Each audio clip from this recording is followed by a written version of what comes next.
என்ன செய்யும்? கம்பீரத்தை கொடுக்கும், தைரியத்தை கொடுக்கும், எல்லாத்தையும் கொடுக்கும், ஒழுக்கத்தை கொடுக்கும், உயர்ந்த வாழ்க்கையை கொடுக்கும், மதிப்பை கொடுக்கும், மரியாதையை கொடுக்கும், இன்பத்தை கொடுக்கும், உள்ளன எல்லா நன்மையும் தேடி வந்து பக்தி கொடுக்கும். காரைக்கால் அம்மையாரது கம்பீரம் எப்படி இருந்தது?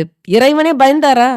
ஏம்மா நீ எதுக்குமா கைலாயம் வரைக்கும் வந்தன்னு அவர் பதறி கேட்கிறாருன்னா, அந்த தாயின் அன்பு எந்த அளவிற்கு இருந்தா சிவபெருமானே எல்லாரையும் அலற விடுறாரு. நாயன்மார்கள் எல்லோரையும் அதற்கு முன்பு அப்பர் சுவாமிகளது நம்ம கேட்டோம்.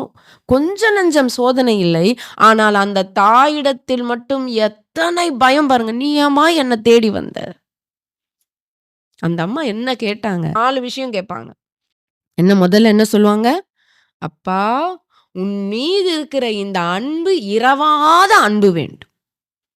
கேட்கிறதே பாருங்க. உன் மீது இருக்கிற இந்த அன்பு எனக்கு எப்பவுமே இரவாது இருக்கணும். எங்கேயாவது எனக்கு பொண்ணு கொடு, பொருள் கொடு, நகை கொடு, நட்டு கொடுன்னு கேட்டாங்களா? ஆனா எவ்வளவு கம்பீரமா வாழ்ந்தாங்க பாத்தீங்களா? உன் மீது இருக்கிற அன்பு எனக்கு இரவாமை வேண்டும். இரவாத அன்பு கொடு. 2வது வரம், ஐயனே எனக்கு பிறவாமை வேண்டும். சரின்னு இப்படியே பாக்குறாங்க. அவர் கொடுத்துட்டு தான் இருப்பாரு.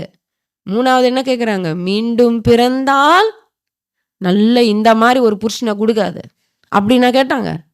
வேற வாய்ப்பு கிடைச்சோன்னு போய் ஒன்று கல்யாணம் பண்ணின்னுட்டான். கொடுத்தா நல்ல புருஷனா கொடுனா கேட்டாங்க. கேட்கலையே. 3வது என்ன கேட்டாங்க?